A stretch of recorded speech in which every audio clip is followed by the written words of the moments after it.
Biceps ने भी यही सोचा होगा।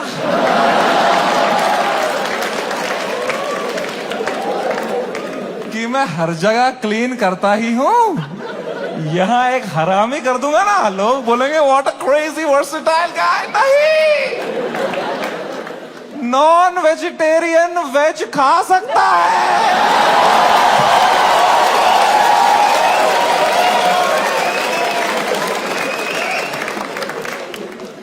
वेजिटेरियन नॉन वेज खाएगा, उल्टी ही करेगा यार। बहुत महंगी उल्टी पड़ गई उसकी। रातों रात पूरा शो हटाना पड़ गया मुझे यूट्यूब से। मैंने बहुत दिल से बनाया था ये शो। आप लोग देखते थे इंडियाज गॉट टैलेंट? सब देखते थे। पता है, हमने यूट्यूब से स्टैट निकाला था, मंथली 4 करोड़ यूनिक डिवाइसेस पे मेरा शो देखते थे। 4 करोड़, 100 में से 4 लोग हमारे देश के मेरा शो देख रहे थे, हंस रहे थे। मैंने किस तरह वो शो यूट्यूब से डिलीट मारा है वो मुझे ही पता है। It broke me like anything man. I never wanted to remove it. मैं यूएस में था उस टाइम पे, मुझे मुंबई पुलिस का कॉल आया कि आपको सारे एपिसोड अभी हटाने पड़ेंगे। मैंने कहा मैं नहीं हटा रहा हूं sir, I live in a democracy, we have freedom of speech.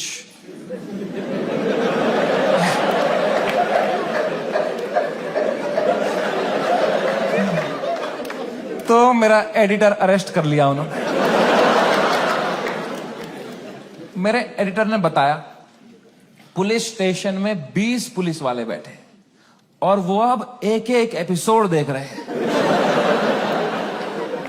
और वो नोट्स बना रहे हैं कि इस तरह की भाषा का प्रयोग और कहां कहां पे हुआ था। मैंने कहा इससे पहले लोग राखी सावंत एपिसोड देखें, मैं ही हटा देता हूं यार। राखी सावंत एपिसोड देख लेते ना पुलिस वाले तो देश से ही निकाल देते मेरे को। उस टाइम पाकिस्तान से सपोर्ट आ रहा था मेरे को। वो कह रहे थे आप हमारे यहां शो चालू करो समय भाई, हम एक भी जोक नहीं काटेंगे आपका।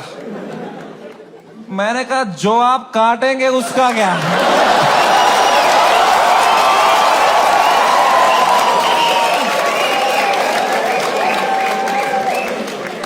मैं तो कभी नहीं चाहता था इस लेवल की कंट्रोवर्सी हो। मैं इतना सेफ खेलता था ये इंटरनेट की गेम, तुम्हें क्या बताऊं। मैं जो तुम शो देखते थे ना इंडियाज गॉट टैलेंट, जो 1 घंटा तुम देखते थे, वो तो तुम सबसे क्लीन 1 घंटा देखते थे। जिसने वो शो लाइव देखा है उसको पता है वो शो 5 घंटे का होता था।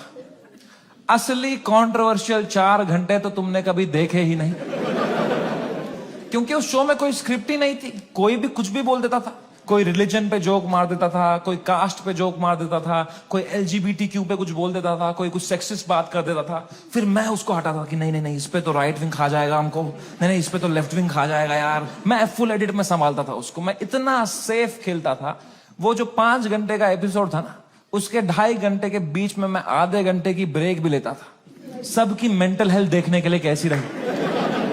क्योंकि खुद पे नॉन स्टॉप धड़ाधड़ जोक लेना बहुत मुश्किल काम है यार।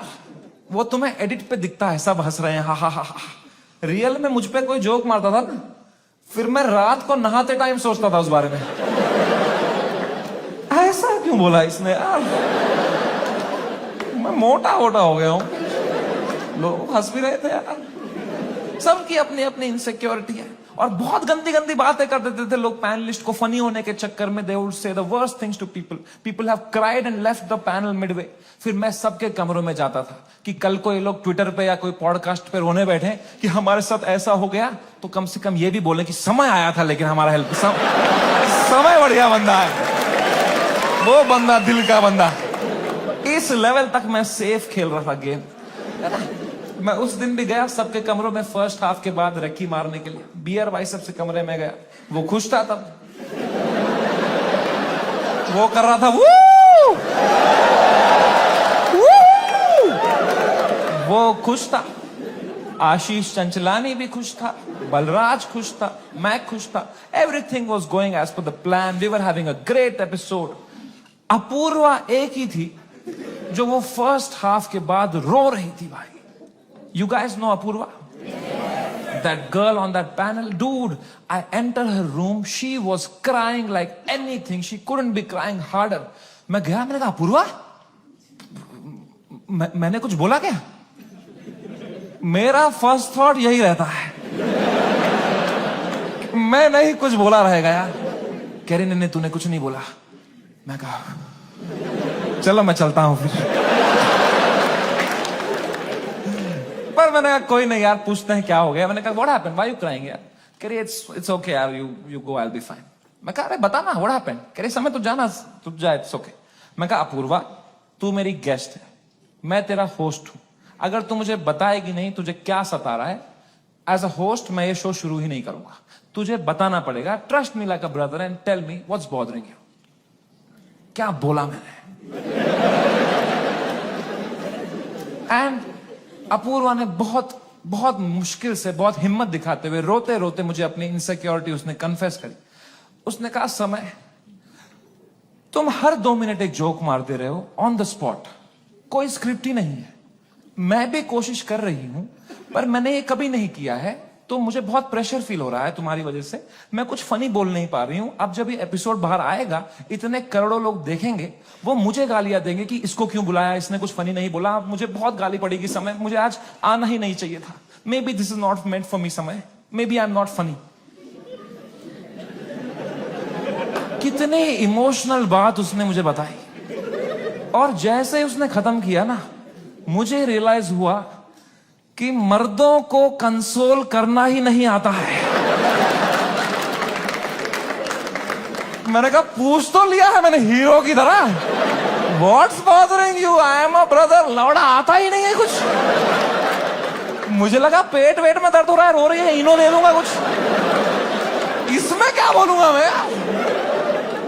इमोशनल बातें थोड़ी आती है हमको। 2 मर्द लोगों में क्या कभी इमोशनल बातें थोड़ी होती हैं? EQ ही डेवलप नहीं हुआ हमारा है? कभी तुमने करी एक दूसरे से कि भाई कैसा है तू? लौड़ा अंदर से मर रहे होंगे, बाहर से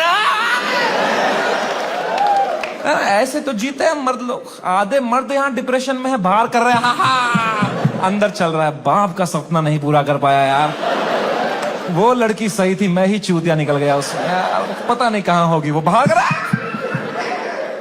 ये तो नाटक करते हैं हम पूरा टाइम, है ना। मर्द है हम थोड़ी इमोशन दिखाएंगे ना, दबाओ अंदर, मर्द हूं मैं, है?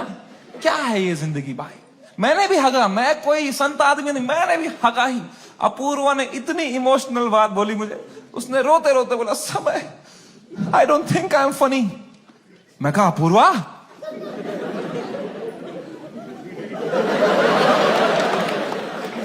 You are right.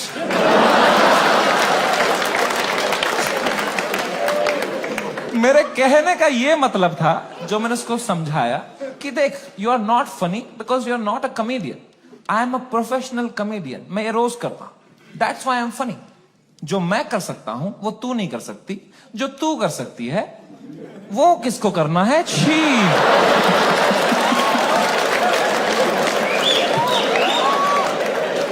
मैंने उसको हंसाने के चक्कर में ना और रुला दिया। मुझे लगा हंस देगी इस पे, वो भैं भैं करके रोने लग गई। फिर तो वो चुप ही नहीं हुई यार। तो फिर मैं चुप हुआ, तो वो भी चुप हुई, तो मैं चुप ही रहा। फिर मैंने कहा मैं चुप ही तो सही हूं यहाँ पे। मैंने कहा चल अपूर्वा कोई नहीं, आंसू पहुंच, शेर पुत्र है तू। और मैं भाग गया ऊपर। अब मैंने सेकेंड हाफ शुरू किया शो का। सेकेंड हाफ में एक परफॉर्मर आया भाई, एक ग्वालियर का रैपर। उसने करी वही बातें जो करते हैं ग्वालियर के रैपर। कुछ तू मैं हो गई उसकी अपूर्वा से, एक दूसरे को कुछ उल्टा सीधा बोलने लग गए। उसने उसको बोल दिया मैं तेरी वजाइना में सेंसेशन कर दूंगा, कुछ घटिया बात कर दिया। एंड अब मुझे पूरा कॉन्टेक्स्ट है, ये बेचारी रो रही थी बैठ के नीचे, इसको कुछ कमबैक नहीं आ रहा है, कुछ फनी बोलने को नहीं हो रहा है, इसको रोस्टिंग नहीं आती है, तो अब मुझे ही कुछ करना पड़ेगा। इतनी गंदी बात थोड़ी सुन के लेगी मेरी guest. I am the professional comedian, I am the man of the room, I have to handle this. मैंने माइक उठाया उसका कमबैक देने के लिए, और कुछ सूझा ही नहीं मुझे। कभी प्रोफेशनल भी फ्रीज हो जाता है। मैंने कहा कोई नहीं, एडिट से हटा दूंगा ये वाला। इतने मैंने देखा, अपूर्वा ने बड़ी कैजुअली माइक उठाई, बोला तूने कभी वजाइना देखी भी है क्या पैदा होने के बाद से लौड़े? मेरी जो गांड जली भाई, मैंने क्यों नहीं बोला ये वाला? ये भी हटा दूंगा एडिट से।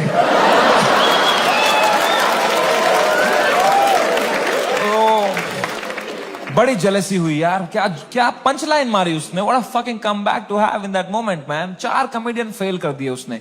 आई was very jealous but I was so proud of her also because what a comeback to have in that moment. You know, कुछ चीजें होती है ना यार, वो लाइफ में लेयर्स में होती है। सरफेस लेवल छोड़ो ना यार, Apoorva rapper, that was not the moment. The moment was deeper, bigger than that. It was not Apurva giving comeback to a rapper from Gwalior. It was a woman standing up for herself and winning against a man. भाई, इस patriarchal setup में जहां कोई expect नहीं करता औरतों को कुछ बोलना, उस लड़की ने उसी की भाषा में उसकी गांड मार दी। She won. He lost. It was a powerful moment. मेरे को गूज बम्स आ गए यार। It was like जब लगान में कचरा ने बॉल स्पिन करा दी। मैंने वो पार्टी पॉपर लिया, अपूर्वा के सर पे फोड़ा। मैंने कहा ये हमारी छोरी छोरों से कम है क्या? 3 FIR।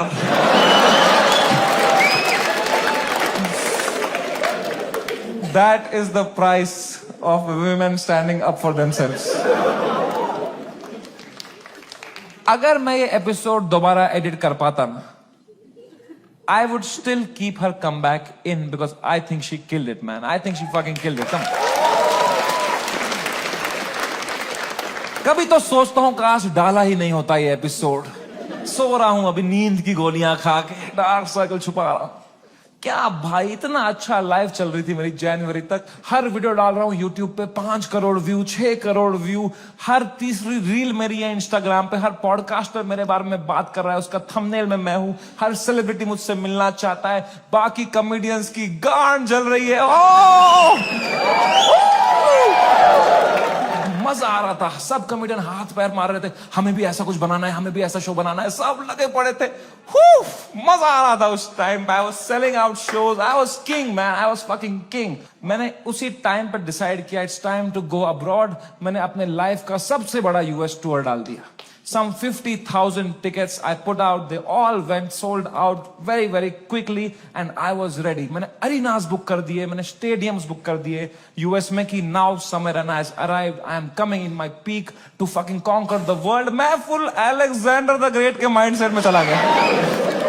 मैंने वो फ्लाइट बुक करी यूएस की, फर्स्ट क्लास, पैर फैलाए, फ्लाइट टेक ऑफ हुई, ऊपर आई।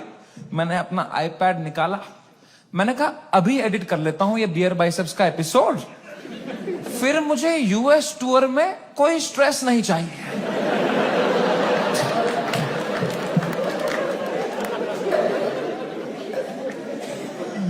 अब वो 5 घंटे की फुटेज थी, मुझे काटने थी। मैं काट रहा हूं कि नहीं नहीं ये जोक ज्यादा है, नहीं नहीं हटाओ, ये हटाओ, कर रहा हूं, कम कर रहा हूं, कम कर रहा हूं। 5 घंटे का 1 घंटा कर रहा हूं।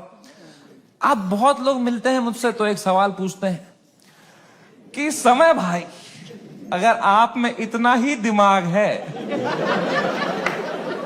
तो आपने बियर बाइसेप्स का वो घटिया सवाल हटाया क्यों नहीं एडिट से?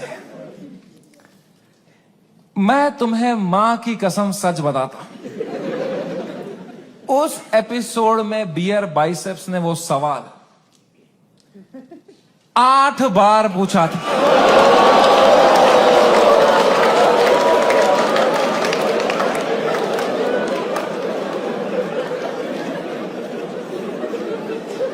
और इसके अलावा भी कई अंट-शंट सवाल पूछे थे उसने। तो अब जब मैंने एडिट देखा ना, मैंने कहा यार तो बहुत गंदी बातें करी हैं इसने, चलो एक रख देता हूं, बाकी सब हटा देता हूं। तो मेरे पीओवी से मैंने तो 99% कीटाणु मार दिए थे ना।